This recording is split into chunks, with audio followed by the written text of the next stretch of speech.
તો રામ રામ મિત્રો, નવા વ્લોગમાં તમારું બધાનું સ્વાગત છે. ને અત્યારમાં નાહી ધોઈતા નથી, પણ માથું ઓળવીને થઈ ગયા કારખાના બાજુ હાલતા. કારખાના પછી ખોલી નાખ્યું શટર ને દઈ દીધા 2 લોટ પટા મારવાના. 2 લોટ ને પટા મારીને શેઠ ને દઈ દીધા, બીજા 3 લોટ આપી દીધા. દિવ્યાસભાઈ ની થઈ ગયા ઓફિસમાં એન્ટ્રી, બીજા 3 લોટ આપી દીધા પટા મારવાના. 12:30 વાગી જાય એટલે કારખાના શટર દઈ દીધું, થઈ ગયા ઘર બાજુ હાલતા. ઘરે પોગી ગયા બધી ખાટે ખાટે કઢીને 2 વાગી જાય એટલે થઈ ગયા પાછા કારખાના બાજુ હાલ. કારખાને પહોંચી જાય ને એટલે કાંક લોટ બેર દીધી ને આવી ગઈ ચા. એટલે જ નાની એમથી કોટડી ચડાવી દીધી ને આ બાજુ પીતા હતા ફુવાજી ચા. મિત્રો ચા પી લીધી જવાનું તું ઘરે, કારણ કે જવાનું છે વાડીએ. હલર આવે છે ને આ બાજુ રસ્તામાં જોવો મળ્યો જંગલી નાનો અમથો દીપડો. વાડી બાજુ જતા હતા ને વચમાં જોવો નાનો અમથો ચનેડો ને આપણો મોટો ચનેડો નતો, આગળ નાનો ચનેડો. વાડીએ પગી ગયા નાના નાના ટેણીયાને ગાડામાં બેરીને ઉતારી દીધા ને આવી ગયું હલર. એટલે થઈ ગયું હલર ચાલુ.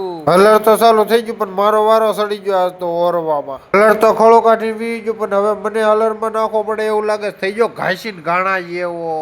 હું ઘાસીને ગાણા જેવો થઈ ગયો. જવાનું છે તળાવમાં ઘઉં હારવાના. આવડો એક ઢગલો છે ને ઓલી બાજુ એક બીજો ઢગલો પડ્યો છે. ઘઉંની લારી આખી ભરી દીધી. જવાનું છે હવે ઠલવા વાડીએ.